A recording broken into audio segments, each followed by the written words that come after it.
I was making sure it was on. Hello, everybody, and welcome to our third and final program of our Blue Table Talk series. My name is Brianna Welsh, and I serve as one of our leadership team members for this illustrious program. I will allow my other co-leaders to announce themselves.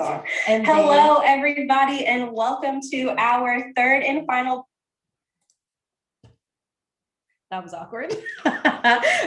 We love technology, but like I was saying, I will allow my other facilitators to introduce themselves, and then we will jump right in. Hey everyone, my name is Megan Cardley, and I am from the Dean of Students Office at UNC Greensboro. I use she, her pronouns. Thanks for joining us this evening.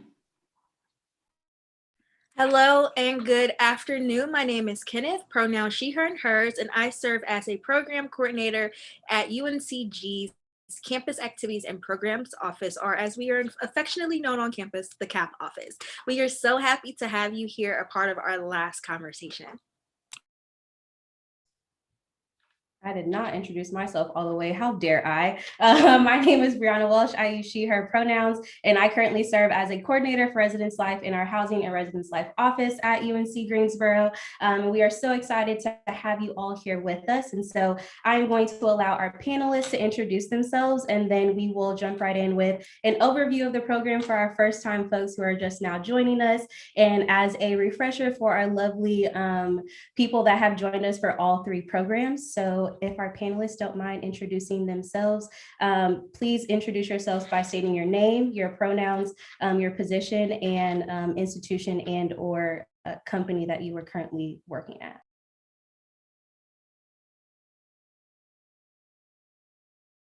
Well, I'll start.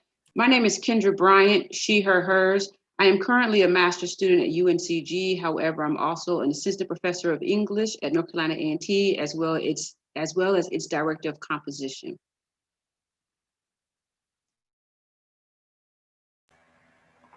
Good evening, everybody. My name is Dr. Shelley Brown Jeffy. My pronouns are she, her, hers. I'm an associate professor of sociology at UNCG. I'll go ahead and jump in. I'm Josette Ferguson. I use they, them pronouns. I am currently the Special Projects and Research Associate for the Advanced Carolina, which is a nonprofit that builds Black political power in North Carolina. And I'm so happy to be here.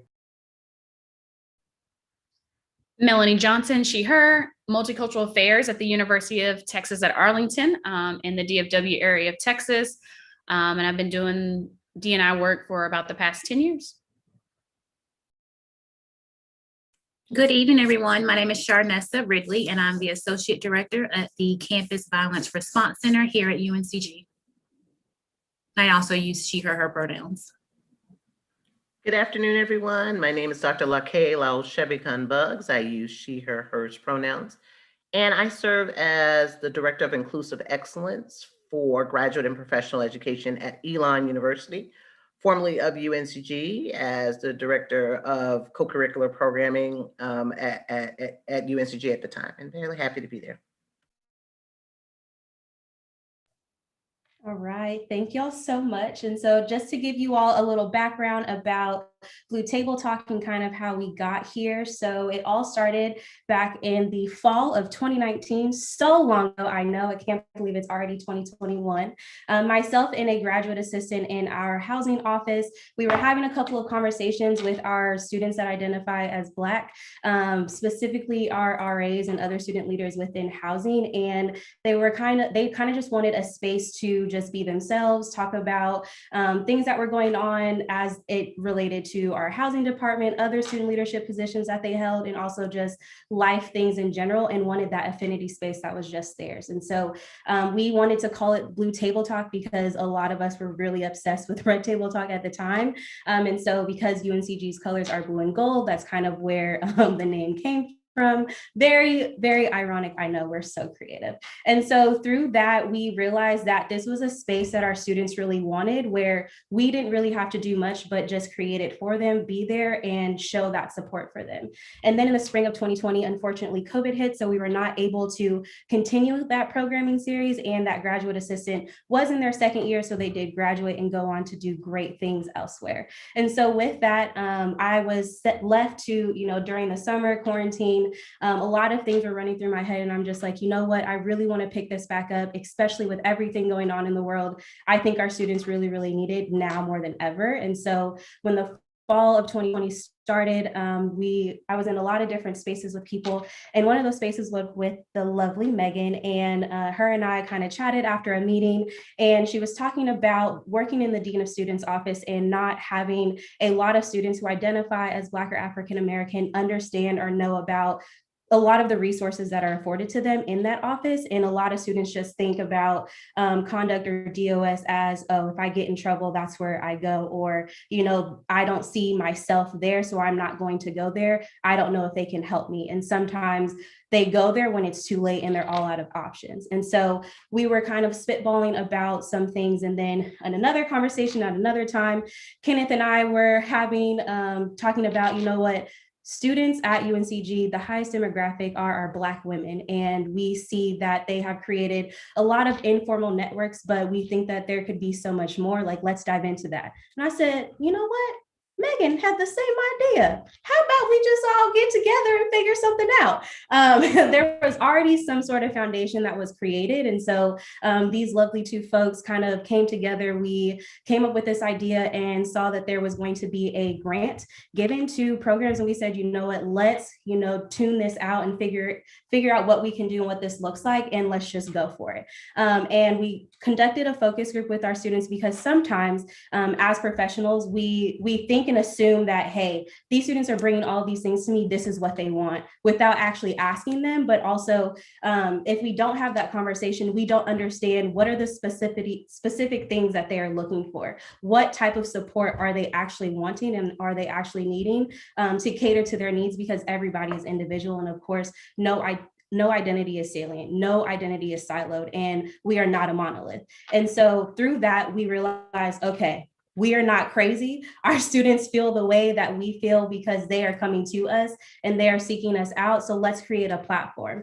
And so luckily we were able to receive this grant, but we also said, if we don't, we are still going to figure out a way to provide this platform for our students. And so that is how the Blue Table Talk series came to be. And so we definitely thank you for joining us for our third one, talking specifically about Black women and intersectionality. And with that, I'm going to hand it off to Megan. Thanks, Bree. And again, welcome to those of you who are just joining us. We are so glad that you're here. Please feel free to drop any questions or comments into the chat throughout our time together today. So we're going to kick things off by just learning a little bit more about each other and about the panelists. So if you all could start, panelists, just by sharing what brought you to the space today. And because we're talking about intersectionality, and how we show up, how we're always the things that we bring to the table. If you could share with those watching what identities you're bringing to the conversation today.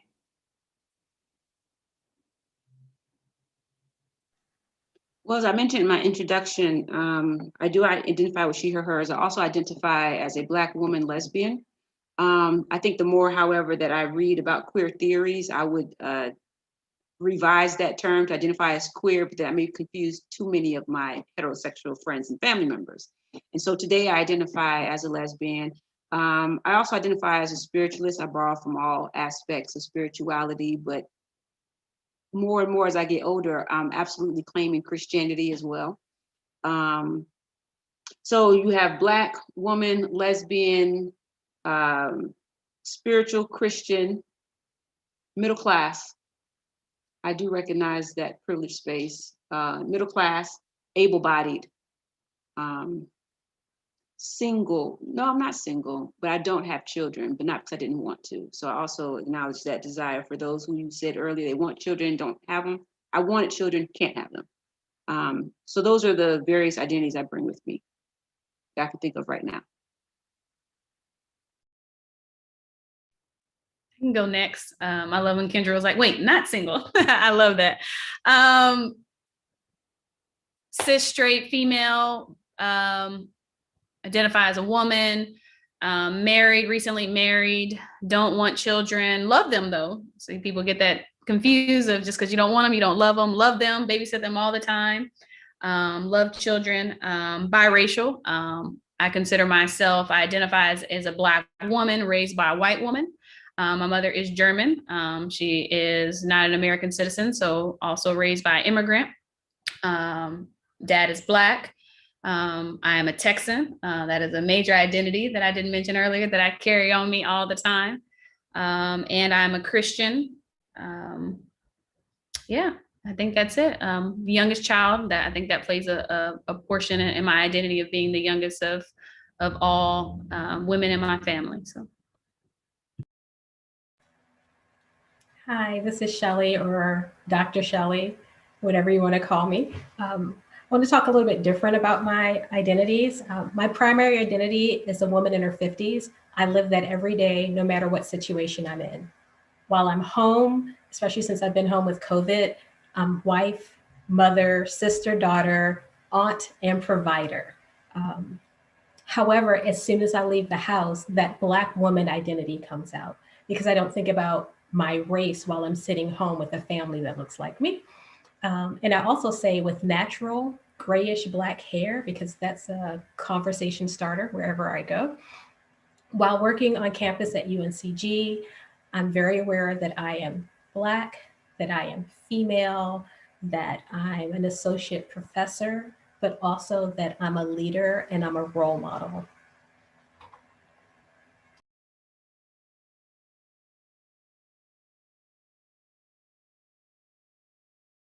I'll go ahead and drop in.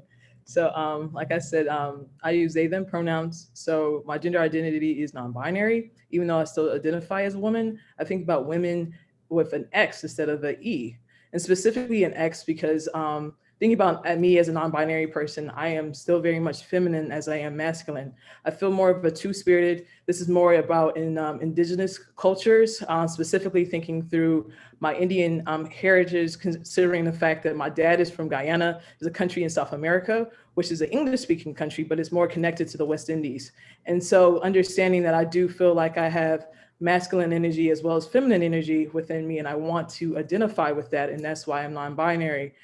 And specifically thinking through, I am as a person, my education, my master's is in public administration. So I'm very politically minded. However, I have a love to educate my people, Black and brown people in marginalized communities. And so that's why I'm getting a PhD in education with a focus in cultural foundations. And so my day-to-day work is political organizing. I am a person who tries to organize people, not because that they don't know, but they don't know what they don't know. And so something that I really focus on in terms of my work in the field, specifically working in a Black organization, because I've worked in several white progressive organizations, working in the Black space, really trying to focus on getting folks and myself to dismantle whiteness in political organizing spaces. So that's something that I push in the work that I do, as well as I'm very queer. And my mental health is very important. I suffer from depression and anxiety, but that's just only something that happens time to time. But it is something that is labeled a part of me. My religion, I'm very spiritual as well as a Christian. I am actually serving on for the United Methodist Church as on the Justice and Coalition Board.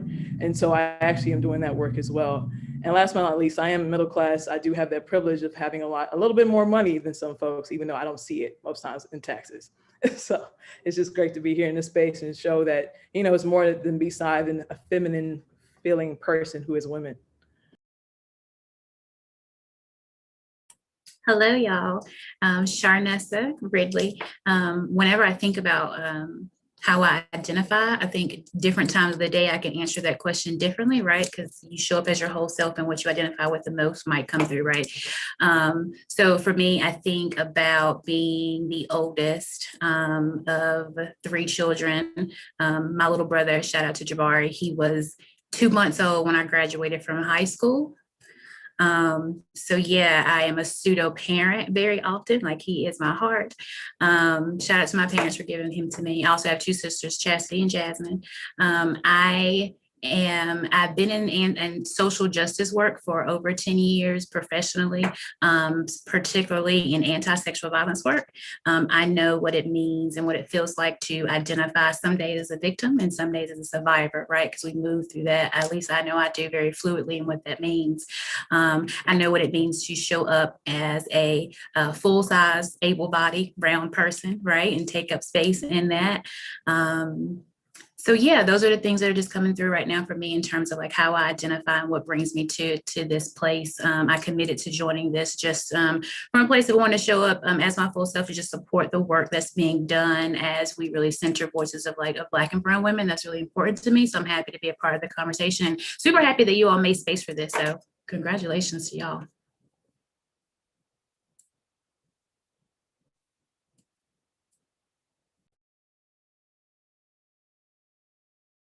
Ooh, I'll go ahead and pop in. Again, my name is Lake.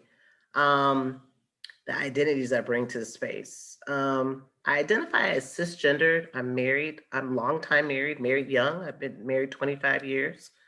Woman in her 40s. Two little kids. I didn't have children immediately after I got married. I kind of wanted to make sure I could trust the husband first before I was locked to him for the rest of my natural life. That's the truth. He'll tell you that. Identify as Christian, PhD, which makes me less than 1% of the US population as an African-American woman with a PhD. Very much identify as a member of my sorority, which is Alpha Kappa Alpha sorority, and also a breast cancer survivor. I think that's kind of an interesting thing. After many, many years, my career in North Carolina started after I completed 5 surgeries related to breast cancer. And so the conversation was, where can we go and how can we start new? I also just identify overall as a higher education administrator, spent several years at A&T and several years at UNCG and now at Elon, and never had to move, still get on one street to go to work every day. It's an interesting phenomenon. And so, and then the parent, I would say, the parent identity is an interesting thing because I think I'll agree with many of you all who said, like in my house, I don't think of myself as a administrator. I don't consider myself as a college, professor, because I teach both undergrads and graduate students, particularly at UNCG. But the parent of a special needs child, a child who's autistic. And so since Autistic Awareness Day just was about 3 or 4 days ago, that kind of comes up in my identities as well. So someone else summed it up. Literally my bio on everything says wife, sister, mother, daughter, friend, and living life with faith and love. And so I think that's where all my intersectionality all kind of meet at the crossroads.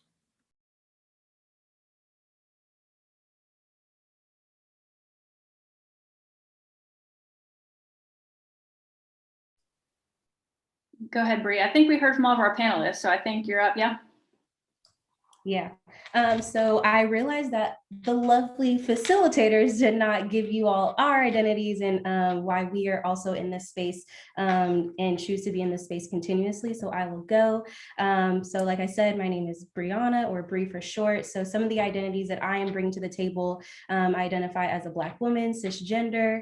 My dad is from Grenada, West Indies. So I do also have that side of me that I am learning more about and connecting with.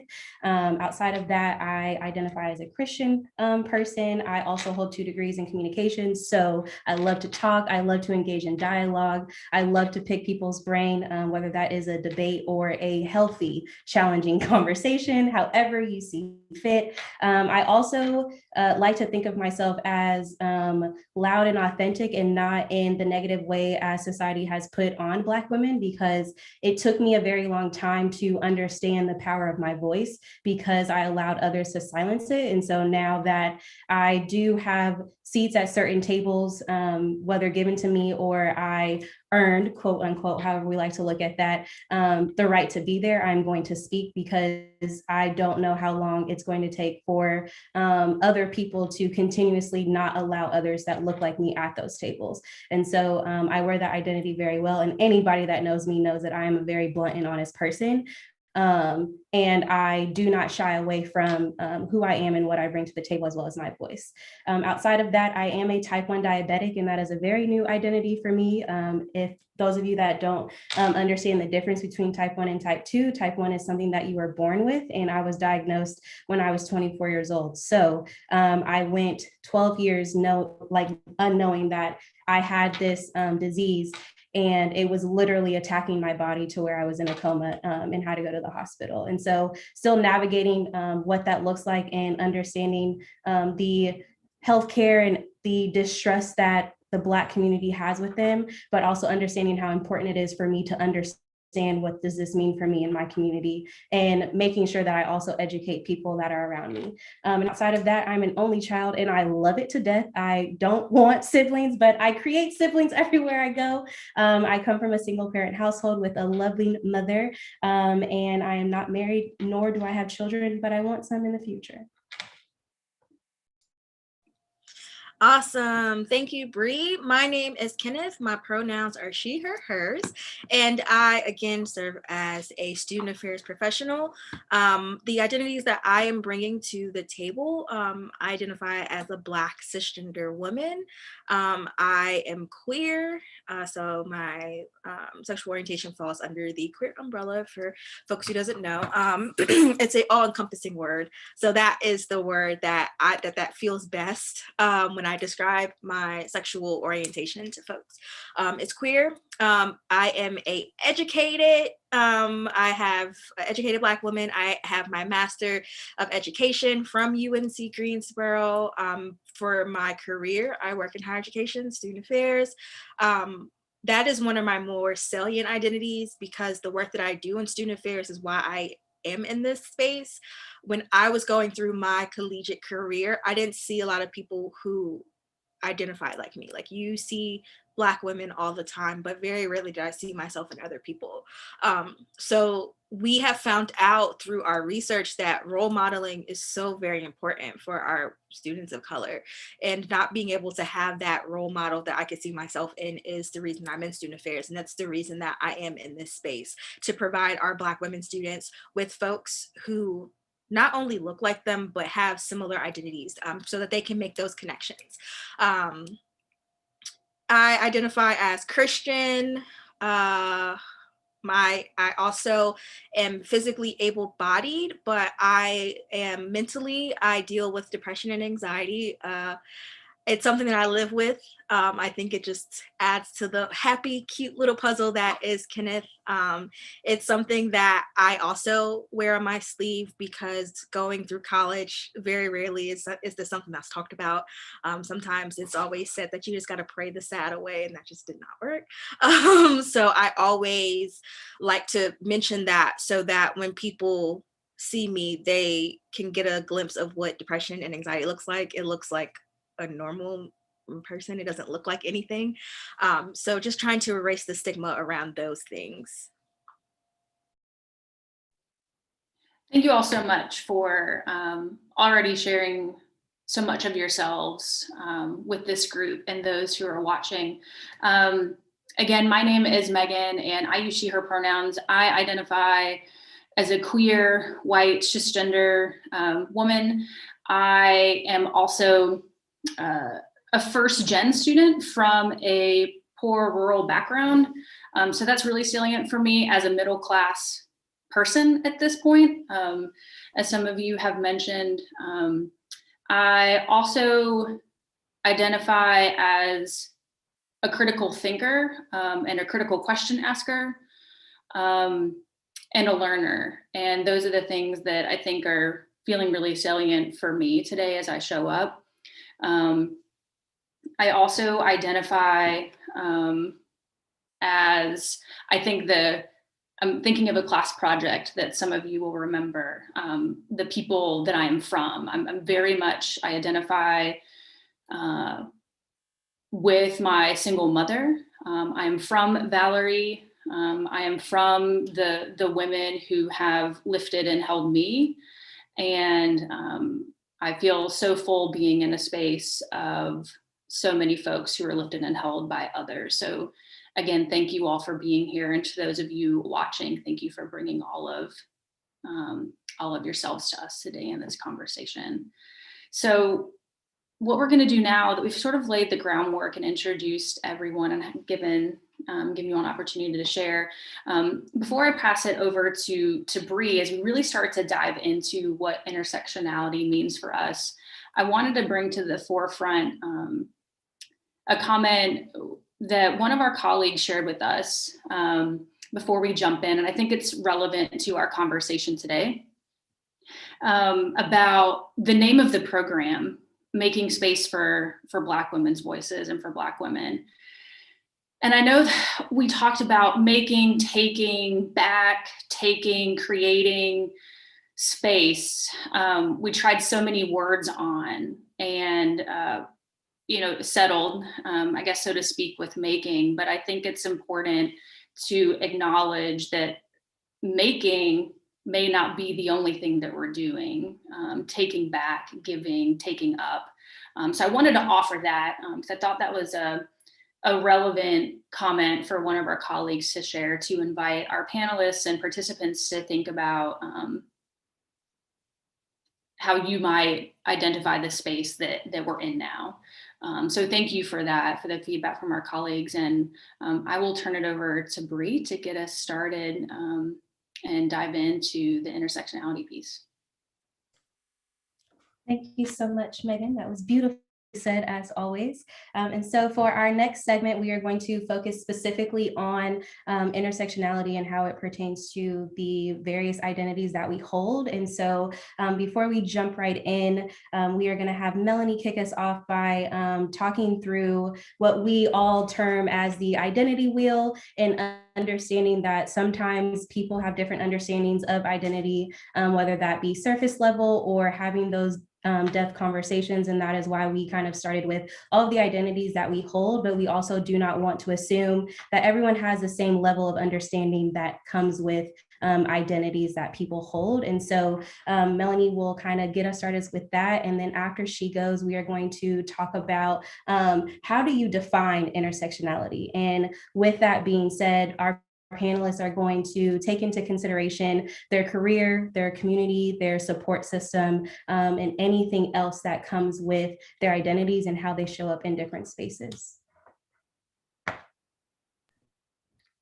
Thank you, Bree. And I believe Bree is going to drop the identity wheel in the chat. And so most likely than not, I didn't ask Bree ahead of time, but I'm pretty sure the identity wheel that Bree is probably going to drop in the chat is going to be based in your social identity. So we'll start with personal identity. So when folks see that, I don't want them to be confused of, hey, there's some things missing. So when we talk about our personal identity, and this is not a class, so I'm not going to give you the Webster definition. I'm going to get you something you hopefully can understand and pass it on to somebody, because that's what's most important, is that personal identity is your values, your ethics, has a lot of with your upbringing, your community, those things you hold dear, more importantly, more inside, that you tend not to show unless you verbalize in some sort, write it out. That's those personal identities in a base.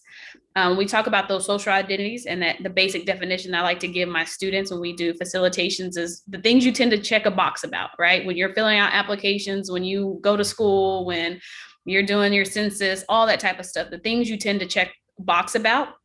More importantly, a lot of those, not all of those, tend to be very visible to the outside community. Now, they can be interpreted different ways, right? Because your race could be interpreted by somebody else, as we know that's purely physical. Also, the same way that someone interprets your race, they can interpret your ethnicity differently. A lot of times when we talk about social identity, that's when your areas of oppression come in place. They're based off of those social identities, areas of bias, things like that. But they're not just race and ethnicity. Their gender, their sexual orientation, there is sex at birth, there's religion, there's ability status. There's a plethora of different social identities that you identify with. And when we talk about intersectionality, these are the ones that are more resilient when you talk about your intersectionality pieces, because it is your intersectionality is where a lot of your social identities come to play, in areas of, and everybody's going to give their definition in a minute, but your areas of oppression as well as privilege, when they come into place, and the way you kind of see the world, what your lens are when you put it on. Everybody has their own prescription in life, and you can't put on somebody else's prescription, as though you can't put somebody else's social identity in the way they see the world. You can be explained to it, you can try to understand it and empathize with it, but you'll never be able to see the world the way somebody else, because of their social identities and the way their intersectionality shows up. And it doesn't always show up the same way in every space. Sometimes you get to choose what that shows up, and sometimes depending on what that space, it shows up for you.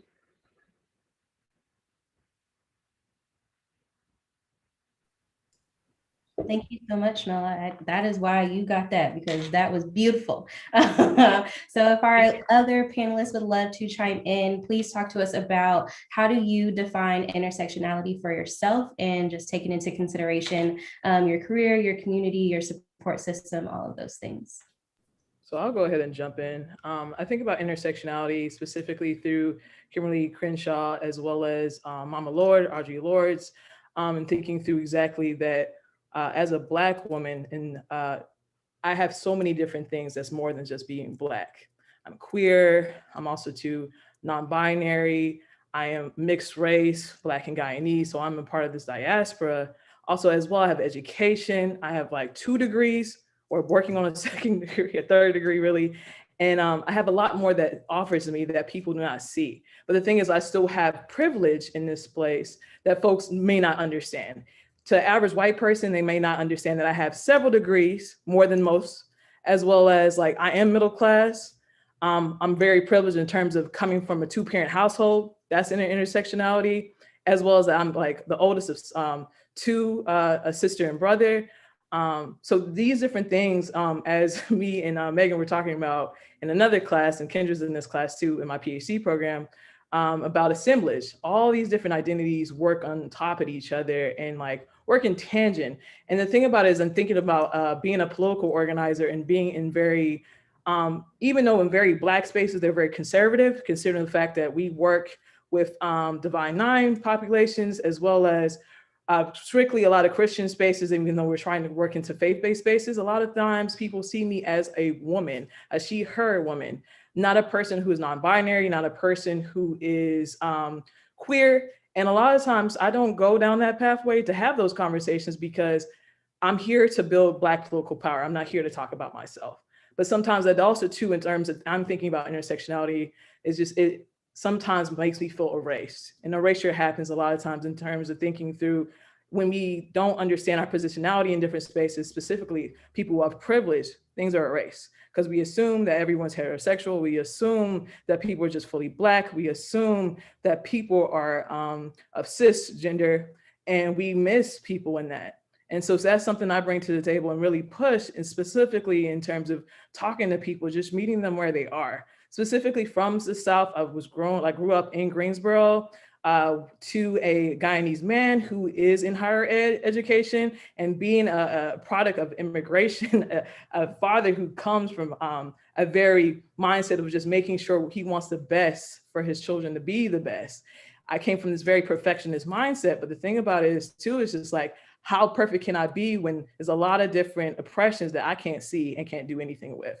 And so that's something I really think about in this intersectionality piece, is just understanding that like, just really just pushing people to know that a lot of identities that you don't see, they're still there. But like, if you don't notice them, they will be erased. And a lot of times that's why I'm here in this space, to make sure that I'm not erased, and not mass-centered, trans women, non-binary people, and androgynous folks are not erased in these women's spaces.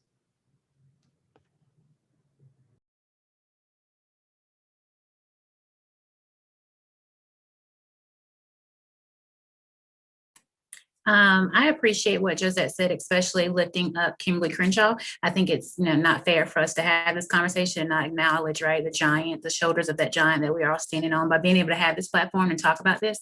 When I think about intersectionality, for me, I do think about it in 2 ways. One, I think is rooted in her intentions of that word, which was to encompass the identities that we hold that make us more susceptible to oppressions and to marginalizations, right? And then there's the other part of that, which is the more nuanced, and how I think the word over time has somewhat been co-opted and moved into a different direction, where it's not just about those things about our oppression or things that, you know, we maybe could be oppressed for, marginalized for. It's also just the things that we represent. It's the things that make us full and make us whole, whether that's just the sorority we belong to, the work that we do, just the way we show up in different spaces. I think that's over time how I come to think about intersectionality, but I also know that at its root, that it is about those social identities that we hold that make us susceptible to marginalization and oppression. You know, when I think about this intersectionality conversation, I think about it a lot more in terms of my place in the classroom. I cannot tell you how many times in my 20-year career, at least in teaching, how many times students have told me I am the first African-American female professor they have ever had. Some of you on the line are nodding your heads. I'm not as worried when I come across it as undergraduates, although I'm always feel very grateful that they got to start their collegiate career with me. But I'm probably blown away still that graduate students tell me that they've been through 4 or 5 years of education. And so, and what students say to me, as you might guess, particularly Black students, I use the term African-American because I have an African parent and an American parent. So I think it does describe me, but I mean Black, for those of you who may be wondering, is a student will come up to me and say, "You're the first person I've ever had who looked like me." I interpret that statement a little bit differently. Not only do I look like them, there's some assumption that we have some shared values, some shared understandings. When I make a joke about Cardi B, they know what I'm talking about. And so it's a very interesting thing because I like introducing the concept of intersectionality in the class. And for those of you who've done it, I'm really glad that Melanie gave us that description. You know, when I do it with non-communities of color, they really push back on the defining of intersectionality. Like, I'm just a regular person. I found that Black and Brown communities can tell you all of their intersectionalities, from the top to the bottom, from the middle to the end, right? And so it's a very different conversation. So I find myself probably talking more about intersectionality in spaces and places where people don't look like me, or there's someone who looks like me and they finally feel like they're being seen and heard. So when I think of intersectionality, I think seen and heard. And I also think about educating people on that everyone has an intersectionality. And it's not just people of color, it's not just women. You know, intersectionality, Kimberly Crenshaw, we've already been reminded of it, you know, law professor, you know, I work at Elon Law School, who introduced the concept of race and gender and all these things as, can this be a class? Do all these things intersect? And so I find myself introducing that concept and thinking more about intersectionality in those places. I also think about my intersectionality when I'm in a call or in a meeting, right, Dr. Brown Jeffy, where I'm the only person who looks like me in the meeting, talking about things and issues that affect people who look like me.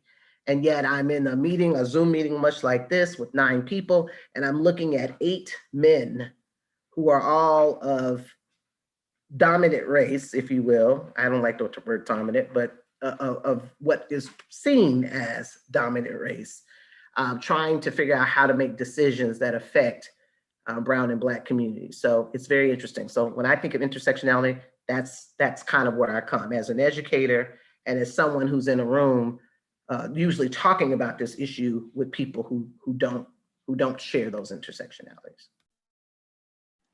You know, I appreciate Kimberly Crenshaw, but I have to admit that every time people mention Kimberly Crenshaw and her coming up with intersectionality, it makes me cringe a bit, because it almost is at the erasure of the triple threat that you have Anna Julia Cooper and them talked about, as well as Sojourner Truth, right, and Ain't I a Woman in 1851.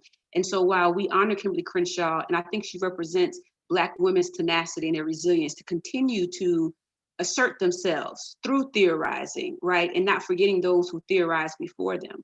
And so I just want us to remember and be clear that while Kimberly Crenshaw coined the term, she didn't necessarily come up with the theory. Black women have been theorizing a long time. And I'm not a historian in a sense where I can go where I have the wherewithal right now without doing research to go before Sojourner. But then who was talking to Sojourner, right, about intersectionality? And so I want to mention that, but I also like to think about what Josette mentioned when she talked about assemblages. We are in a class together with Megan where we discuss Puar's assemblages. And when I think about intersectionality now, after reading this piece on assemblages, I think about how limiting now intersectionality becomes, because it's like there's this one identity and there's just a beginning and an end to that identity, versus with assemblages allows there to be a fluidity, right? Where there's a movement with these identities. And so when I think about intersectionality, now I think about assemblages. And I think the best way to explain that for an audience who may not be privileged to be in classroom spaces like we are, or even to be around folks outside of media pundits who talk about intersectionality and assemblages, is to think about the great Kanye West, right? People clown Kanye West for his Christian overtones, right? But he's always claimed Christianity, right? And why does he not be allowed to be a Christian, right? And be mentally unhealthy, and be genius, and be Black, and marry a white person? And, you know, why can't he be all of those things, right? I also think about Michelle Obama's book, Becoming. You know, God said, I am that I am. That's present. That means I'm always becoming, right? And so I think about intersectionality and assemblages in that way, when we're allowing ourselves, all of ourselves, to come into, right, in different places and times. Because as I listen to you all identify, I'm like, oh shit, my dad had diabetes and he died. I wonder if I should identify with that, right? I hear the AKA saying, I identify with AKA. I'm like, I'm a Delta, but I don't identify with them. And so I start thinking about all these other things, names that create our identities, and how we attach or detach or move in and out based on our experiences, our age, who else were around during that time, right? And in that way, these identities or these intersections become more fluid as assemblages, right? You know, Walt Whitman, and I'm gonna end right here. You know, Walt Whitman says, do I contradict myself? Yeah, I am large. I contain multitudes. And that's what intersectionality and assemblages and identities make me think about, is yes, I will contradict myself. I am always becoming. Finger snaps on all that, finger snaps on all of that. You know, I'm sitting here and I'm thinking about, I want to focus on privilege and disadvantage, because our identities give us both privileges and disadvantage. And sometimes that same identity gives us both the privilege and the disadvantage, depending on what situation we're in. Just a personal example for me, I grew up in a household with a single teenage mom twice over. We were pretty poor. Folks would see that as a disadvantage. And at some degree, it was a disadvantage when I was growing up. But now I see it as a privilege, because I place a value on things and items and processes and a way of being that my children, because we're comfortably middle class, do not have that same level of value. And my husband and I talk about this all the time. We have these interesting conversations, and there's a growth model. Who knows where they'll be when they get older? I'm doing my best to make them amazing citizens of this earth, and we'll find out later if that actually works. But when I think of intersectionality, I think about the seen and the unseen, because we have our versions of who we are, but it may not match with the people that we're interacting with. It's how they see us. There's the known, and then there's the unknown. And I'm thinking about, like, as everyone goes through identity, I'm like, Kendra, I'm like, oh yeah, and there's this, and there's this, and there's this, and there's this. And all of these are part of me and create the person that I am, and create the person in the path that I walk every day, but they're not at the top. You know, I think about this if I think of this as a growth model, they're the roots. And we don't see the roots until maybe the tree falls over, but those roots are keeping me strong. But some of these roots are buried so deep that I don't even think about them as my identity, because they're not the branches in the tree that are being blown around by society and our interactions with society. So I'm sitting here like, yeah, that's a root, that's a root, that's a root. But what you see is my base, my trunk, my limbs, the parts that are blowing in the wind, the parts that can be broken off, and the parts that can grow back every spring. And as we think about intersectionality and as we come up with these labels and terms, and as we go through these circles of, this part of our identity and this part of our identity, just remember there are so many things that are unseen that are all parts of who we are and parts of who we be. And oftentimes, the more ingrained it is in us, and I will say, not noticed by society, sometimes the larger the part of our identity it is. And an example, I never tend to label myself as able-bodied until someone talks about being able-bodied or not, because it's such a part of me and it's ingrained in me that I don't have to think about it until there's that comparison.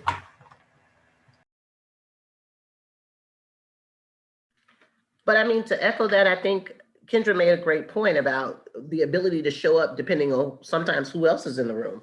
Just like you said, well, I don't identify able-bodied until I think about that. Just like we talked about, some of us did not identify our sorority affiliationism until someone else identified it. You understand what I'm saying? So I think that's so much a part of the intersectionality piece, like the iceberg analogy about, you said roots. I always think the iceberg about what's underneath, what lies underneath. I'll give a perfect example because I was thinking about what you said. I never forget one day being at lunch with several of my cohort. We had just graduated. So some men came up and kind of was like, hey, can we buy you some drinks? Things that men do, right? And, but we were waiting on a friend. And so when he came, we said, this is Dr. Brown Sheffy, this is Dr. Welsh, this is Dr. Cardley, this is Dr. Bryant. We introduced him. He's like, my gosh. And I thought to myself, this is rarefied air. When you work at a university, you think everybody has a PhD because almost everybody we interact with at that setting. But when I go home, not so much. I also think the intersectionality is interesting because I remember doing a icebreaker right at UNCG where it was like identify people.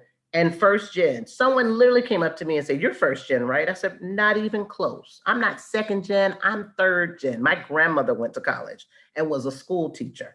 But what's the assumption that because I'm a Black woman, I must be first gen, right? So Megan just said she's first gen. That's not in my intersectionality because it's not.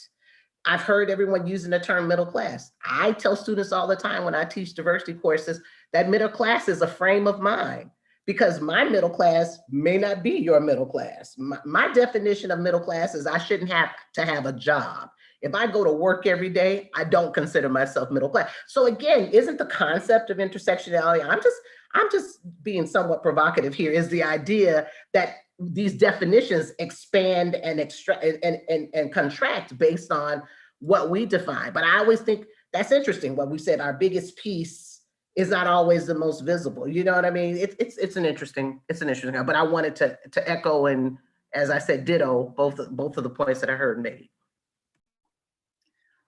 One of the things that I'm going to try to remember what I shared when we were talking about assemblages in class, because I think I keep hearing it in what you all are saying. I think assemblages are about, we are always all of the things that we've ever been. And some of those pieces are more seen by others, whether literally or assumed. And some of them fall to the past and inform part of who we are at a certain time in our lives. And this part of the conversation, I think, leads into what we wanted to bring up a little bit when we think about intersectionality and assemblages, because it makes me think about how we understand the world and others in terms of what it is not. And one of the reasons that this discussion, this panel came to be was because of the absence of spaces that were like you said, you would log into a Zoom meeting and you saw more people that looked like you than not. It was because of a lack of that, right?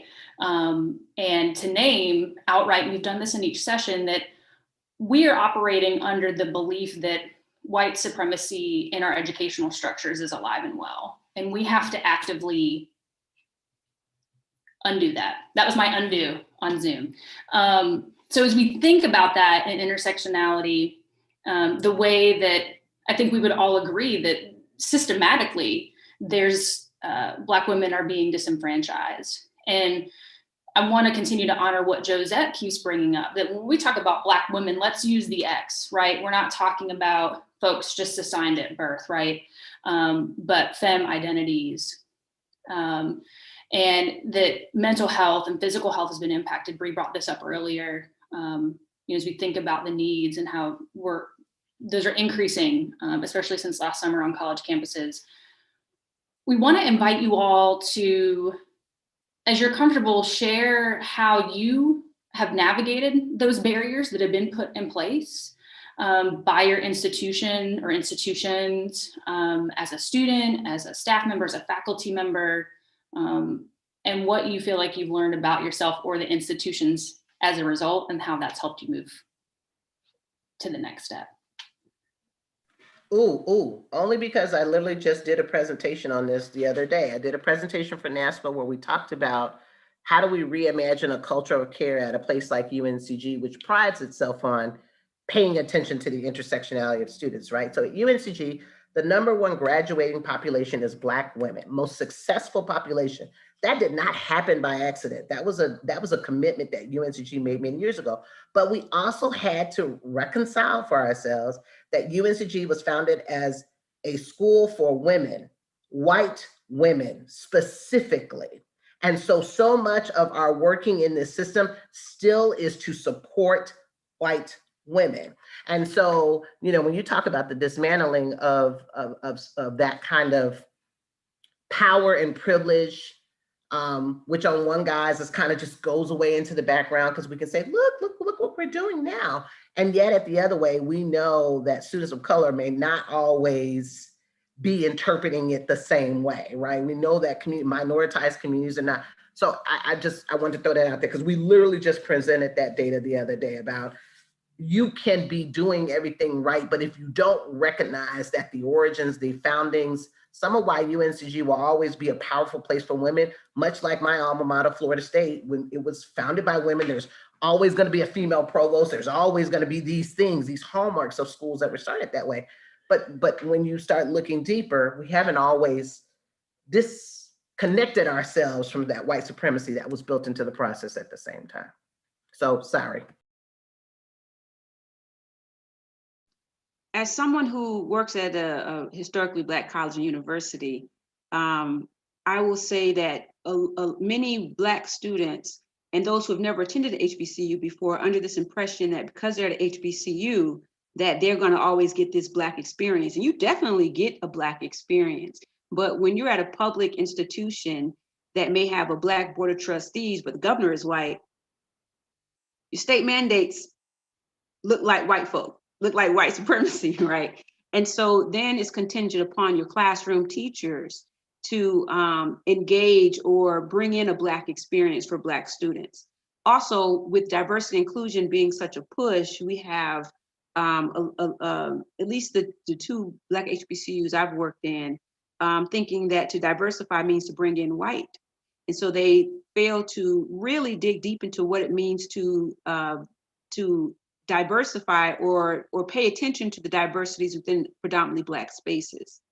And so to answer your question, Megan, at a historically Black college that still is run by white governors and whose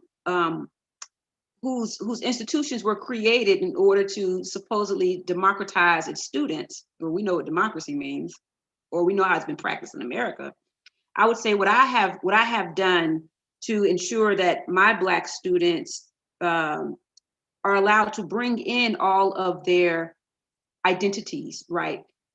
While also privileging their Black identity is in the composition program, for instance, I have created a curriculum wherein all teachers, despite their background, have to help students read and write through an Afrocentric lens, right? I do believe that when we read through an Afrocentric lens, not the one that is Black nationalist, but more like Alice Walker's womanist lens, but through Afrocentric lens, that we then invite students to look through a humane eye but to look through their first eye, if you will, of race, class, gender, and then move into the other identities. And so I think in incorporating a theory through which our teachers, who are still, a lot of them are white composition teachers, to help students read through a Black lens. I think when they're able to identify or center their minoritized race, then they're able to pay attention to other identities, right? The research is still out on that. I still have to gather the research on how that's faring for my students, but I think it's a start. I'd also like to know that North Carolina A&T, there is an organization specifically and just for the women on campus, because while we may be in an all Black space, women are still marginalized. Women professors are still marginalized in that predominantly Black space. And even more than that, this particular organization on campus that's helping Black women get tenure is specifically for STEM teachers. And so here I am, a humanities teacher who says, I will be included. And so I apply for all of those opportunities anyway, because STEM would not exist without the humanities. And so part of being able to move through these systems and help my students move through these systems is I do center myself and I apply and I participate. Whether something is written for me or not, I still engage and participate. And that's how I work through disrupting a very predominantly male system that may be predominantly Black, but is rich with white, if you will, behaviors and attitudes.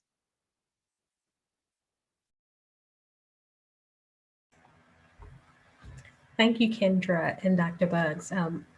I want to go back to a point that I know you've talked about, and I just want to talk about allyship and advocacy. I find allies and advocate wherever I can find them around campus. I talk to folks, as they say, you know, I'm the little birdie in their ear. I'm going to have the conversation with you. I'm going to find out what committee you're on where I wasn't invited to the table. And I'm going to say to you, hey, have y'all talked about this? Have y'all mentioned this? And if you want, I'll give you bullet points. But I do this from my position of privilege as I have tenure. And as a tenured person on campus, I can say and I can speak and I walk the line of I know what they can do to get rid of my tenure, and I'm not doing that. So I engage in lots of service, not necessarily because I want to, not necessarily because I have the time, but when I look at the ask to participate, I also say who else has been asked to the table. And I often find that there is no one that looks like me at the table. And when I say look like me, I mean person of color, woman, sociologist. And I'm saying this for Kendra, particularly about STEM, because there is the STEM, non-STEM divide. And even though sociology is a social science STEM, it is much more closer thought of, is closer to the humanities than the hard, or they say biological sciences. So when I find that that seat at the table is there for me, I take the seat and I make the best of it while I'm there. And that's what I've learned over the years in academia. It is having the seat at the table or knowing who has the seat at the table. Sometimes it's just knowing who has the power at the table. Sometimes it is, you know, finding that person with my favorite statement to my colleagues who have power around UNCG is, did you know?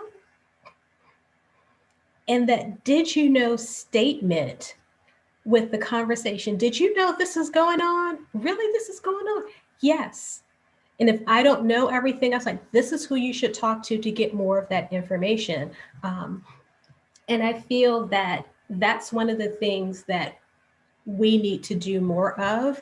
Just as we each have a privilege, we should use whatever that privilege is to advocate for others who do not have that privilege. And that doesn't mean speak for them without speaking to them. I want to present your message. I don't want to present what I need to say about you. And so that means I need to gather your message. I need to get clearance to gather your message and to share your story. When students come to me with issues and problems and concerns, I say, have you talked to the Dean of Students office? Would you like for me to present on your behalf? I ask them before I send the information. And if they say, no, I really don't want the Dean of Students to know, we start the conversation about why, and here are the places that can help you. Because your story is your story, and it's not for me to share your story without having that okay from you, especially when you can be easily identified with that story. And so I will say that making change is embracing your privilege in the way you can use it on campus, especially at UNCG, but also finding those other people that can be advocates for the change that needs to happen and having those conversations. And there are ways to get those conversations through. And in the era of email, that's not always the way. You know, I miss emails all the time, or my email has started sending things to archive that I just have no idea how it's going on. I don't find them. They were there, I can't find them. So the email may be the initial, hey, can we talk? But it does that let me make sure I have your attention so I can convey to you how important and significant this is. And even though it's been hard in the time of COVID, even if that initial email is like, I would like to chat with you about something or have a detailed email conversation about something, can you please reply to this when you have that time? And that way it's available. And as I tell my students and I tell everyone, if someone hasn't replied to you in a week, it's a good time to reach out again and say, hey, what's going on? Because for me, you're so far down my inbox, I can't find you. Don't wait too late. You're not pestering after 7 days. You are after 4 hours, but 7 days, you're pretty good. And use your privilege to speak. We all have it. Before other panelists come in, I want to say this before I forget, because I know that a lot of people who are watching are students, assumingly, right? And so I do want to say two things. One, unlike like Beyonce, unlike Beyonce, I didn't wake up like this, right? There are times when I discover, right? Because everything we know we have already, right? But there's times that I discover ideas, practices that I lost along the way. And one of those was as a composition teacher. I did a lot of centering Black male voices. I always thought, okay, the way I rage against the machine and work to disrupt the white supremacy is I bring in Black voices. I'm talking about civil rights activism. When I teach rhetoric, I got to bring in my man, Martin Luther King, because he's one, he's genius orator, right? And I was doing all of that and forgot Sojourner Truth, right? And I was like, holy shit, how am I disrupting this patriarchy by just replacing white voices with Black men, right? And Bell Hooks talks about that. It's often when we're talking about disrupting patriarchy, Black men often just want to take the place of the white man, right? And here you have Black women left out, and here is Dr. Bryant leaving out Black women, right? And when I came to that awareness, it was still very confusing for me because Black women writers have always inspired my thinking, right? Black women writers and poets are also orators, although we may not just read a collection of their speeches. And yet that's the brainwashing, right?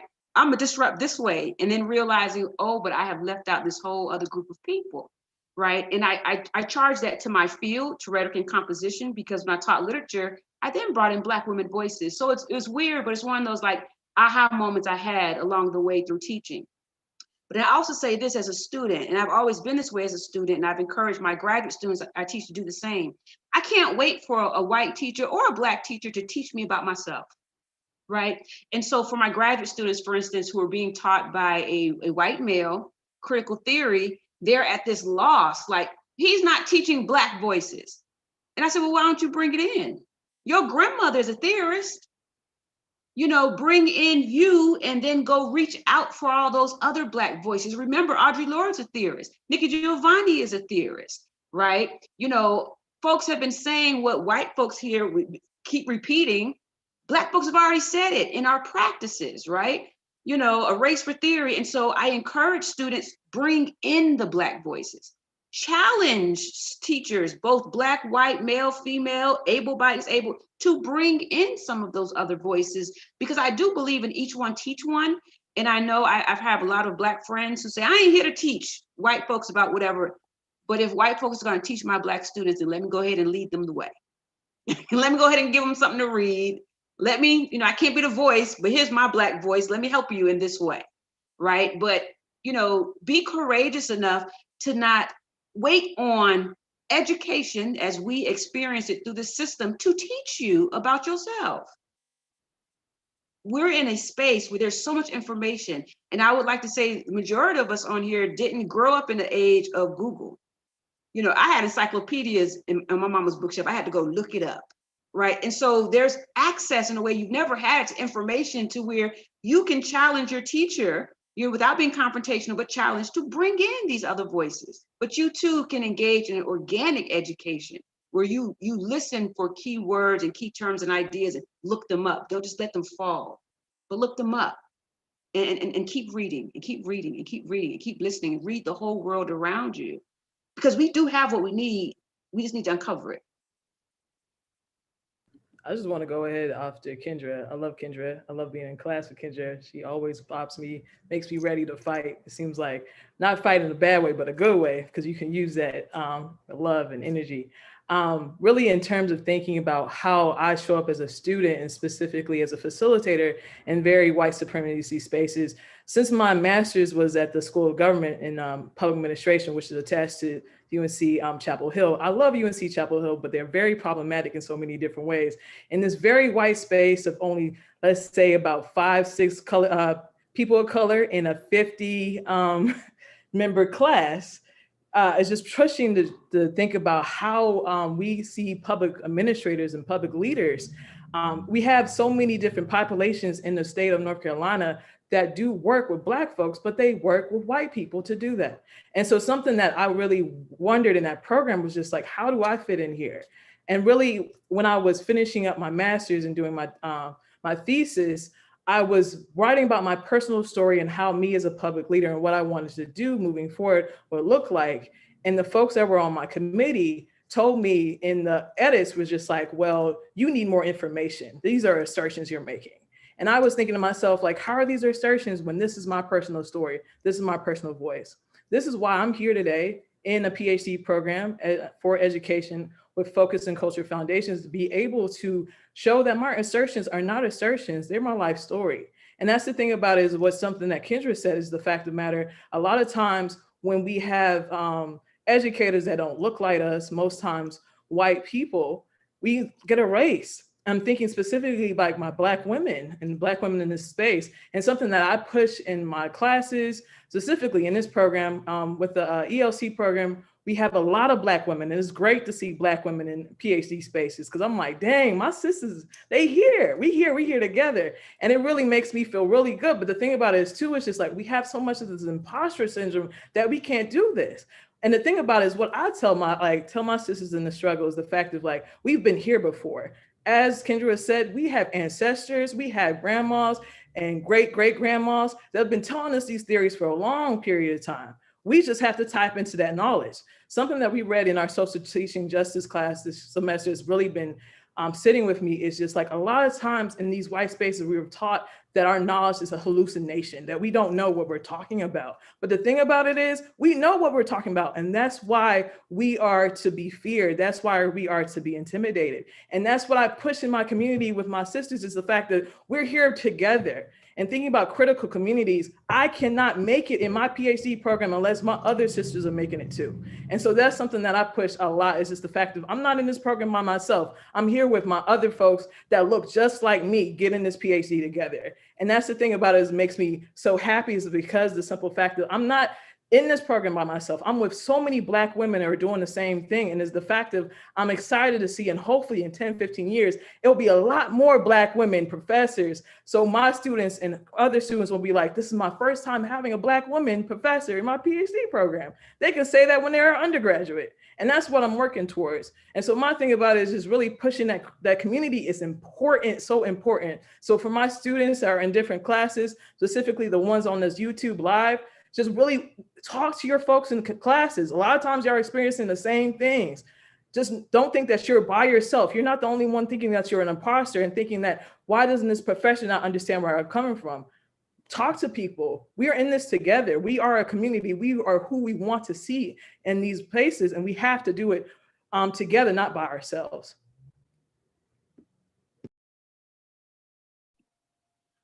Awesome. Thank you all so much for the insight. The chat is giving you lots of yeses and snaps and claps. So I'm like tuned in and focused everything that y'all are saying. So, so for our next question, we want to take it to our students. So we've heard from our students here at UNC Greensboro how important it is to see themselves represented across institutions. So again, going back to that idea of that informal role modeling.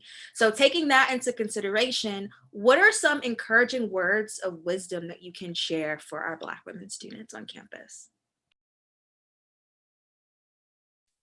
I'll go first because I actually want to revisit the last question really fast because I think my perspective is just so different in terms of the work that I come from is in anti-sexual violence work, not specifically just on a campus. So that's where most of my experience is from. Like I said, I've been in this anti-sexual violence field since 2008, only at the university for the past year. A few years ago, I was on a panel. The panel was moderated by Kimberly Crenshaw. It was myself, Jamila Lux from Ebony Magazine, and also a survivor from Spelman College. And on that panel, this person talked about how they had been sexually assaulted by a male at Morehouse and how they did not receive the support that they wanted. Fast forward, it was during the Say Her Name week of activism, and so it was about an African American Policy Forum. Did that, learned a lot with them, loved being in community with them. Fast forward to being on a college campus. How that speaks to me now is that as a Black woman in leadership, right, representing, as a Black woman just in leadership, I'll leave that there. I'm still a part of a system that is predominantly white, right? So what that means is I have to still remember people like that survivor that was on that panel who said people who look like me failed me, right? And so the way that I'm able to kind of break down those things is by honoring that not all survivors, particularly the ones who look like me, they're not going to be interested in what we would consider traditional interventions, right? So what you bring to the table is only the option to report to law enforcement and report to law enforcement immediately. You're always going to miss some people, right? I've been interviewing for some new positions, and one of the questions that I've added has been, why do you think it's important for people to lean into non-traditional interventions? And sometimes people don't understand what that means because we automatically think, right, that when you get raped, when you're sexually assaulted, when you experience any kind of victimization, that you turn to the source that can help you. And that source can absolutely help you if you look a certain way sometimes, right? I'm a true crime podcast person, and oftentimes I get so caught up in these podcasts and I realize I can tell you the name of so many blonde hair, blue-eyed women who have gone lost, and I can't tell you one person that looks like me, and we go missing all the time, right? And so for me, what it means to do this work well and to show up and to not even have to necessarily be vocal about, hey, this is broken. What I can be is be the solution, even if I'm not bucking against the system, right? So that looks like when people are saying, hey, I kind of want this intervention, I kind of want this service, something happened to me, I don't know what to do with it. My first suggestion to them is not always, do you want a report? I'm not making the decision for them. I just always know that that may not be what they want, right? How they've shown up, what they've said to me, my own experience is what it means to report. I understand that you may not get the intervention. And when we make that first option, or when we make that their first option, for some people that can shut them down, right? Because you don't really see me if you think me walking to the police station is what I need first, right? And whether it's intentional or otherwise, but we know that as a resource.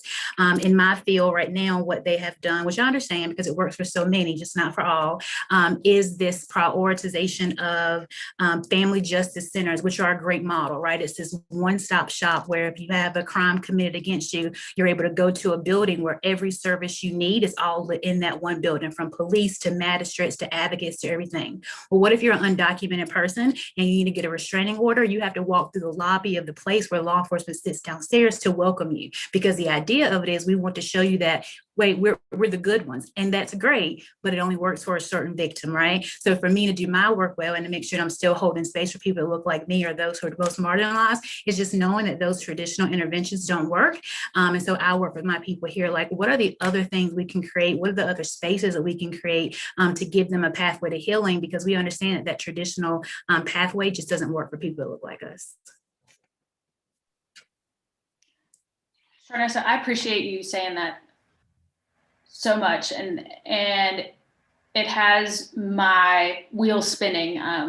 Sharnessa knows I used to kind of be on the administrative side, and still am in terms of student support, right, for students who've experienced violence. And I used to be a Title IX coordinator. And one of the things that we would talk about is what do the numbers look like, right? Who is harmed and who is hurt? And how do we know that, and who's showing up for support? And in our program in ELC, Judith Butler gets brought up a lot. And I'm remembering something that we read about injurability. Who gets to be, and this is what you're saying, who gets to be harmed? Who gets to be seen as a victim or as someone who needs support? And then I think part of what you're saying, and I think this has to do with intersectionality, it has to do with assemblages, right? And how institutions cater to who we normally think, right? The blonde hair, blue eye, the SVU, right? What we see, institutions by and large cater to that body, right? And we can go size, gender expression, right? It's very limiting, and I really appreciate you bringing that up. And I even I'm thinking, maybe next session we need to dive into this and really talk about that. I'll leave it there, but thank you so much for bringing that up. Shelly, I saw that you unmuted, so I want to make sure that we get you. Yes, and thank you all for your comments. I just want to say that the process of change is a process of questioning. So you don't have to have the answers, you just ask the question. I find that when someone says something incredibly ist, so racist, sexist, classist, you put your label in front of it, just sometimes the simple, so what do you mean? Tell me more, gets that person to think about what they said without me trying to give that person a label. And so instead of getting resistance, I get contemplation about the statement or the vibe that's coming off. And so learning change is asking the question, who else is in the room? Well, this is a system, but what about these folks? Have you thought about how they feel? I see that this works for this group. What about those folks? Have you spoken to? Just asking the question to get others to think. And so Megan, I'm thinking about you in terms of critical thinking, because that's how we sneak it in, but it's also the way of change, because if you don't see me as an expert, I can't tell you and have you listen to what I think is best. But if I get you to rethink your position, you can be the one to make that change. And so the language of questioning, question your professors. Did the author say anything about this being true in Black families? Have you seen this theory work in these situations? And you're asking your professor to critically engage with the work without saying you're wrong or you've missed it, in a way that can become less threatening. And I've been there in graduate school where, the faculty members have taken this stance and kind of been, here we go again. But learn the language of questioning, practice it. A lot of the things I've come up with, I practiced on my mom, my poor mother, but I use her as my guinea pig for learning the language and how to say that. And I find that the question, because it's genuine, feels a lot less threatening than the statement. And then my second thing is find mentors with an S, not a mentor, but several mentors for different things. One person is not the be all. My dissertation committee had a Black male on the committee that was just my cheerleader. But as my cheerleader, this person with power was able to tell the rest of my committee, shut up and sit down and let this girl get her PhD because y'all are power tripping over here. And I know that was the conversation that this person had behind the scenes. And so that's what I take with me. But find your mentor for different things. When I have to negotiate, I find a white male in power and find out what they got. Because that's what I've learned from my white male friends after the fact. They've negotiated stuff that I never would have thought about asking. I have Black women in my life that I just need to be cheerleaders for. A hey girl, a hug. Let's talk about your hair today. I'm loving it, fierce, let's go have a drink. I have mentors that are overly critical when I need that person to do that overly critical, but I don't go to them for every day because sometimes I'm just too fragile for their criticism. And then I have my mentors that are straight kicking the butt, look, child, get it together. And so you have mentors for different things, for different aspects, for different parts of your career. And you don't have to stay with just one. As you grow and change, your needs for your mentors will grow and change. Sometimes that no is the opportunity for someone else to say yes. When you feel you've stayed too long, move on and take everything you've learned and turn it around and give it back. And talk to someone you trust, maybe not asking them to be your mentor, although that may be it, but sometimes talking to someone you trust to say, hey, how can I go about having this person as a mentor? And when you're asking this person to mentor you, be very clear about, what you'd like to get from them. Hey, I like the way you carry yourself in a meeting, and I'm interested in learning more about that aspect or that desire. I like the way that every time you speak, you pull a reading that is near and dear to the conversation. I want to get to that point. Can you help me? And sometimes it's just, I need to figure out how to tell my mama that this is going to be my major. Can you help me out? And I have one of those majors that nobody in the family understood. So I can help you out with that as well. Dr. Brown, thank you for that. I just want to add the richness of who collectively, that's who we are, is to sit at the feet of our elders and just observe and learn, right? I know that's why I am who I am today, because of the words that I've gotten from my grandmother, the prayers that they give me, all of that. And so, yeah, I cannot stress enough the importance of know that you all bring your individual value, but there is so much wisdom that we can learn from our elders. Have your mentors, seek your mentors. And it holds a lot of stock, right, to do that. And we can just grow and learn so much because we know the nuances of things today, but there are some things about how to, until we get to that beloved society where this does not exist, there's going to be things you have to learn from our mentors, from our elders, that's going to teach you how to navigate these things. So do not fail to take advantage of that wisdom. And I would say is be strategic in your self-care and the areas that you're attacking. I think one thing, my background in education is history. And one thing that our traditional history doesn't teach you because it's very whitewashed is when we talk about our movements, everybody was strategic. As a slight organizer, probably definitely not on Josette's level. Everything we do has always been strategic, and so has been in history. And as Bree can tell you, when I'm going in for a fight, I will have my allies with me, as well as I'll determine whether that's going to be through email or that's going to be in person, right? Because that's going to be strategic. Many of the confrontations and the situations I've been in my profession have been with white women.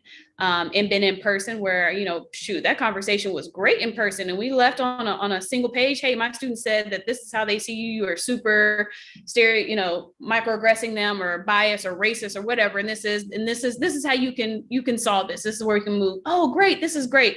And then I get called into my supervisor's office the next day about how I was threatening and all that. So I've learned how to self-protect for one, but how to be strategic when I go in with that fight. And even as students, be strategic when you go in for that fight and what that looks like. Understand when it's time to set a fire, just to set off the fire alarm, and when it's time to burn the whole house down. Because there's a big difference. You have to understand what that looks like when you burn the whole house down. And as somebody who is not tenured, I understand that I'm going to get to a place one day in my career where I'm going to burn the house down and they're going to nicely tell me where the door is. And I'm okay with that because my ethics are strong and I refuse to bend on some of those, right? There's some areas where I'm like, oh, I'm a lower it today. I'm not going to bend on it. I'm a lower. And there's some days I'm not. Bree has been a part of that where my last institution, I thought I was getting fired and I was okay with that because I was going to stand tough for my LGBTQ plus students because no one else was. And I was okay if you need to let me go because you didn't want me to have a voice for them, I'm okay with that. And so that's, as students, just understand, be strategic and understand when you're going to set a fire for the fire alarm and when you're going to burn the whole thing down. Yeah, and I just wanted to quickly piggyback off of that. Something that I love that just happened is for the students who are watching this, they now see that it's not just us bringing who we are into the spaces, but we are fighting for you behind the scenes at all times. So don't think that advocacy, that doesn't just stop when you come to our office and tell us about something. We are fighting battles for you at all times in spaces where your voices are not heard. So thank you for sharing that, Melanie. My words of wisdom totally echo, I think everyone who just spoke, Shelly, Melanie, and Carnessa, in that I have two nuggets, and they are grounded in Christianity, okay? So I'm sure many of us have heard our grandmothers, aunts, mothers, somebody, the pastor say, you are a child of God. And I totally believe that. And as a child of God, and as a person who is created in God's image, as Kanye West said, I am a God, right? I am a God. And as a God, I create and I love, and that's my only purpose, is to create and love, right? And Melanie, to create floods and fires where they're required, as a God does, right? But to love and to create and to ensure that I create a world that the next generation can love and continue to create for the next generation. I believe that's all our purpose is to be God's in our creating and loving, right? And also the mentor piece, right? God is as the first teacher, my mother is my second. And my mom always tells me, keep your eyes on the prize, whatever that prize is, right? And I think when our mentors, as Dr. Shelley has told us, advises us and mentors us, you know, it's the energy in which they give us this advice and who they are that strengthens that advice. Some people may hear, oh, I've heard, keep your eyes on the prize. You know, it's an old civil rights saying. However, when I think about my mother, who helped raise her three siblings, right, who graduated from high school and went to college, right, went to college straight into integrating an all-white school, right? Imagine you're graduating and at 21, you're called to integrate an all-white space, a privileged space in Miami, right? And then you dare to marry your high school sweetheart, have 3 children, twins, I'm a twin, and then dare to get your master's degree while your twins are crawling babies. And so your husband has to stay home, right? And you dare to get a master's degree and your husband only has a bachelor's, right? You do all of this, and then you retire at 55 years old and say you're gonna stay retired, although your husband died, right? And you continue to raise your children and put your granddaughter through 4 years of college. Keep your eyes on the prize. It's like, because I'm God, I'm telling you, keep your eyes on the prize. As long as you do that, you're going to be all right. And so I encourage you all to remember that you are a child of God, and that if you keep your eyes on the prize, all will be well in the world. It really will be. All will be well. I will echo that sentiment, and I will give a little bit, just slightly different advice. And I'll say something that our mothers and our grandmothers and our communities have told us, and I'm going to reiterate it here because it's important. All skin folk are not kinfolk. So as you identify and figure out who you're going to have serve as your mentors, and understand that my attraction to you as another Black woman, we may not be simpatico, and that's just okay, right? But to make the obligation that, well, Josette's a Black woman, so she has to mentor me, does not work. Mentorship is a two-way street, I will say this, in terms of if it's done right, my mentees give as much to me as I give to them. And for the ones that I have, and many of them are at UNCG, and some of you all know them, I absolutely feel that it has to be a reciprocal relationship, not what I can take from you, but what it is that you teach me that makes me a better mentor in turn to someone else. Absolutely. So all skin are not kinfolk, but identify someone who I never forget. Someone told me this is the best advice I think I've been given in forever. Find people who care about you, pure and simple. And that means all your mentors may not look like all of us. That's okay. That's okay. But I've learned that who I want mentoring me and sponsoring me in some spaces, sponsors are people who are in rooms that you cannot get into. Mentors are people who give you advice and give you, but you still need someone who can get you into that room. And as we might guess, a lot of those people who are in those rooms are not people who look like us. So make sure that when you're identifying who is going to be in your circle, I always say my board of directors, that board of directors, which includes my mama and my daddy and my mother-in-law and my father-in-law, people who I know care about me and what those next steps would be. But also lots of folks who don't always look like me either. But that's one of those ones to remember. I was really challenged with a job decision many years ago, and a friend of mine called me. He said, "I'm gonna tell you a little story." And my friend happens to be a university president. I'm gonna tell you a little story. He gave me the story about a man on a boat, and he visited an island, and 3 different people came to the man and everything. Anyway, the man dies, gets to heaven, and he tells the Lord, "Lord, why you didn't ever save me from this deserted island?" He said, "I sent you 3 rides, you wouldn't get into one." So when the opportunity opens, walk through the door and don't be afraid of what's on the other side, because as we've already been told, Sister Kendra already told us, it will all be okay. It's all going to work out. But that's my piece of advice to each of you. Last and not least, this advice is specifically for my Mass Center women, my studs out there, my trans women, my androgynous, my non-binary people who are in this struggle together. I'm here so you can be there here too. Just know that this is possible. You can be your authentic self in these spaces. It's not easy, but you can do it. I know it's difficult some days just to live and breathe and be yourself, be your authentic self, but you can do it. I'm here because of the self-care, the self-love, the self-affirmations I do daily to do this, as well as to be in community with people like on this panel, as well as those in my chosen family, as well as the folks that I have are kindred spirits. Know that you can do this. Just don't let people tell you that you have to tone down your queerness in spaces. Don't let people tell you that you have to fem it up so you can make it work. You can be your authentic self and still make it work and still be the best person you can be. Don't let people tell you otherwise, but it will not be easy. I'm pushing that out there. It will not be easy, but you can do it. We as Black women have built a whole country. We have made people. As Kendra said, we are gods. I am a god because I am here, I can create, but also to understand that we have to continuously, self-care and self-love is a privilege, and we have to keep that privilege, hold it near and dear to your heart, because people want to break that shit down in you. They want to tell you that you're not nothing, that you're not shit, and you are. Do not let folks, specifically other Black women in the struggle, to tell you you cannot be who you are authentically. So that's my advice to you all. Just know that I'm here because you can be as well. Just know that, like, because I'm here, because I'm the person that I wanted to be when I was smaller, that I needed to be, you can make it too. So I appreciate this panel so much.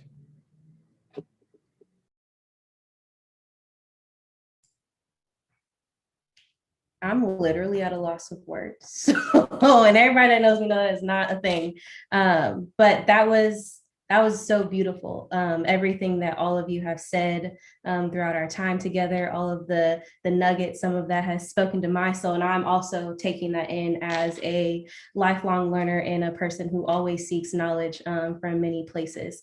And I wanted to say this one thing before we transition to round out and close out our time together. I would not be in this space if it wasn't for Melanie was the first Black female supervisor that I had.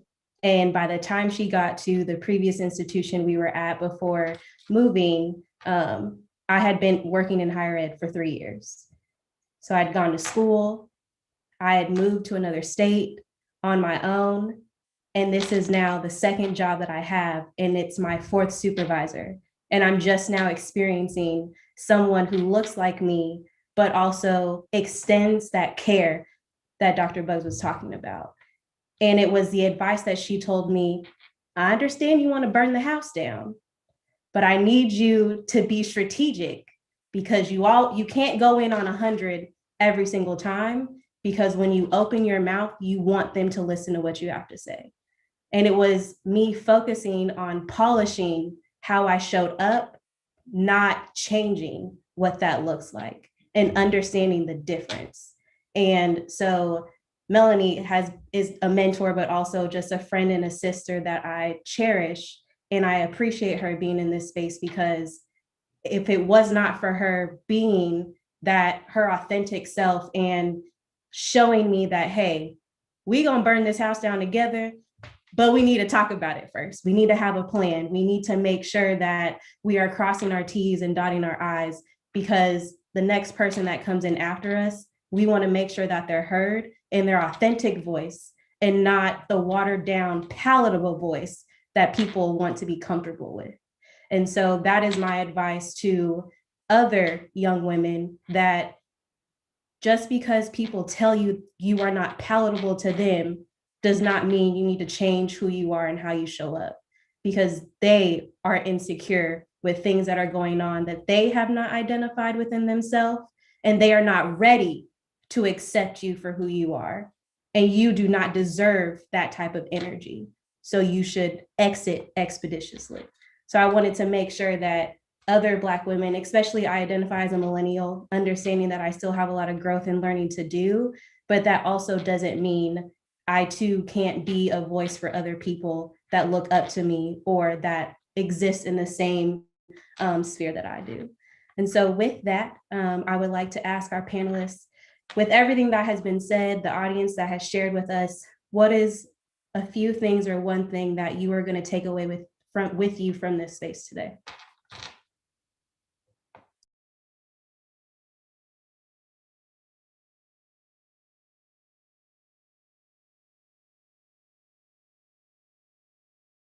I meant to unmute myself. Okay, so anytime I do discussions like this, or even when I have class, the rest of my day now is spent rethinking about what I've said and what I've heard all day. I almost have to take an Advil PM to shut it down. But I think what I'm thinking most about right now, and I have thought a lot about since I've decided to get a master's at UNCG to ensure that I am bringing in the woman's voice in my teaching, and to understand queer theory, is what Josette is the journey that Josette is on. I have never shared this with Josette, but I identify as, I have always felt androgynous. And so what I'm taking away from this conversation, I guess, is personal, in that I'm thinking more about sexuality and gender, and what does it mean to be androgynous, and why do I prefer she over they, them? Those are the kind of things I'm thinking about as we have discussions about identities and assemblages. I always, I have, as of late, always wrestle with these kinds of conversations.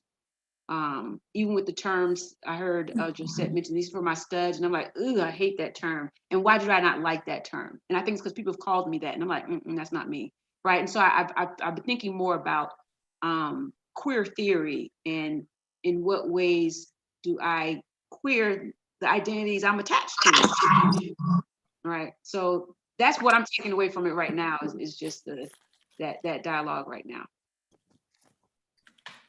I think I'm taking away, this is an interesting thing, Melanie's point about, sometimes you come in on 100 and you burn it up, you flood it out, you do what you got to do. And I've been quietly doing that for years, but now I'm in a role that empowers me to do that in full. And so what I think I'll be taking away from this is like, am I going to burn the place down tomorrow, or will it wait till Friday? That's really kind of what I'm thinking about. I'm thinking about giving Smokey the Bear the match. What I'm thinking about is, wow, I've got a lot to learn, that I am a student of life. I'm a student of society. And even as a professor with a PhD, I don't know it all, and I'm not professing to know it all. Every interaction I have with someone that is different from me is a learning experience and a self introspection for me. And so I'm thinking about how I'm just blessed to be a part of this group and be on here with all these wonderful, beautiful, intelligent, and I want to say well spoken, not in the terms of, oh my gosh, you're a Black person, you can speak well, but in terms of everything that you said was meaningful. Whether you said it, would say it in sign language, in your native origin language, whether you say it in the King's English, whether you say it in text talk, as I talk to my dogs, like that's text talk, spell it out, I'm old. The message is beautiful, and this togetherness is beautiful. And I'm sitting here thinking about all of these identities. And so the academic term diversity and inclusion, and how we pick and choose certain identities to be at the table for those discussions. And there are so many others that aren't there. And so that's what I'm wrestling with, because on one side, people use the fear of, oh, well, we haven't captured all of the identities to say we shouldn't do inclusion because we're not including everyone. But at the same time, think about how we can include more. I'm thinking about the blob as it rolls along and just picking up more and more and more and becomes this other thing, like how we can start including more and more and more without excluding others. And that's going to be messing me up for like till 2025. I'm just not even going to lie about that. But it's a way for me to trouble the waters. As my voice said, good trouble. I trouble the waters, and I enjoy being a troublemaker. I think that was my identity from birth, and I birthed a troublemaker. So trouble the waters in the way that you can create the trouble that feels good for you. And that's what I am learning.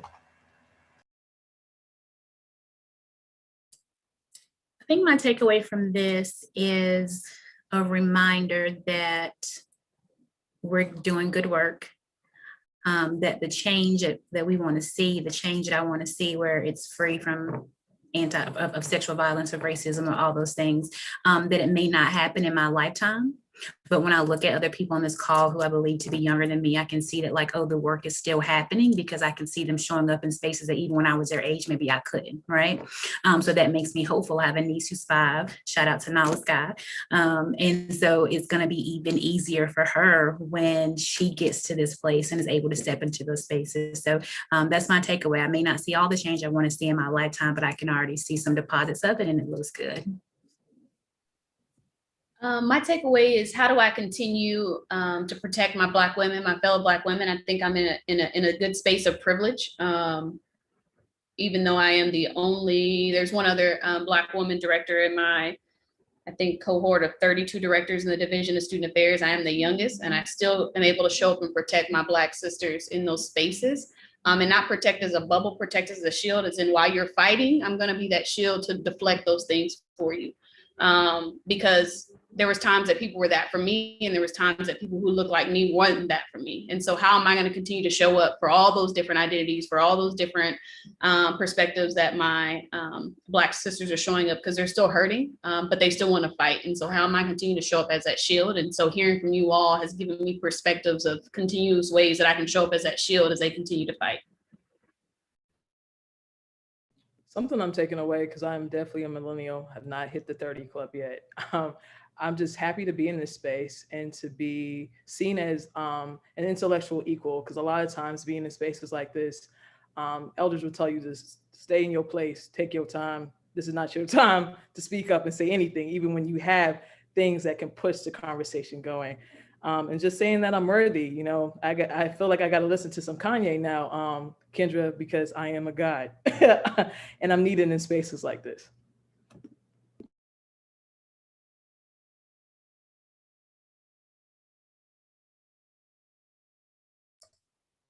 Was that everybody? Just want to make sure. Well, I'll also go. I think one thing or a couple of things I'm taking from this space is to continue to show up as my authentic self and not allow the imposter syndrome to show up physically, and keep that internalized, but also make sure I am utilizing my mentors to process that and not put all of that energy on myself, and understanding how to deal with that. And then also continue to be strategic when I want to light a match.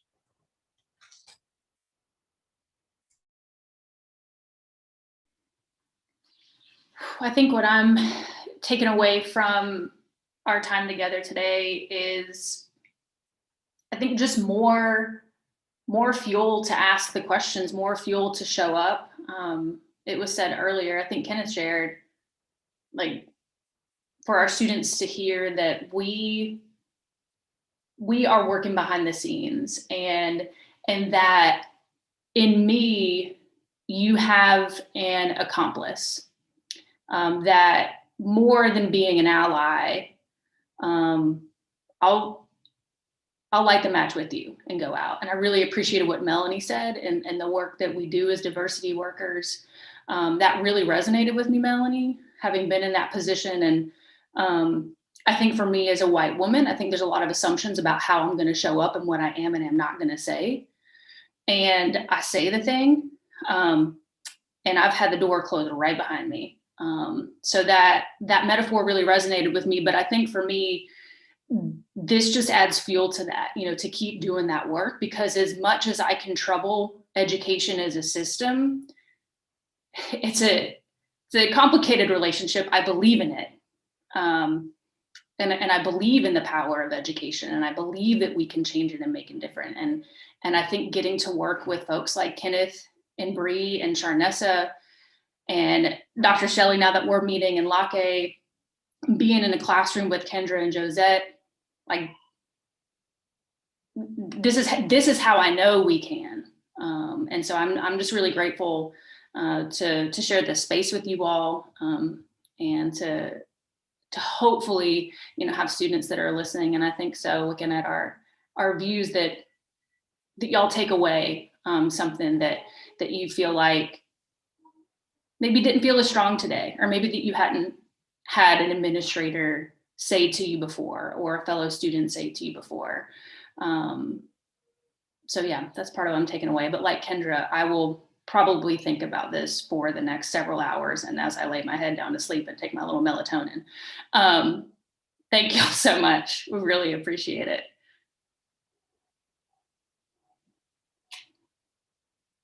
Bree, back to you. It is me. You are right. Well, everyone in the YouTube universe, we definitely appreciate you and thank you for joining us in this illustrious conversation with our beautiful panelists from all walks of life. We thank you a million times over for all of the wisdom, all of the knowledge that you have shared, as well as your vulnerability to show up as your authentic self and be that representation and that voice for others that look and identify as you in other spaces. So again, thank you so much. Thank you, YouTube, for joining us. And that is the end of our session for today.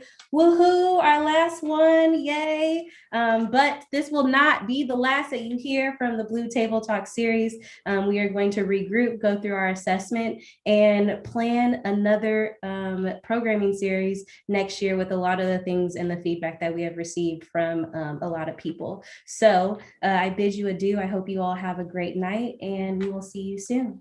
Thank you to our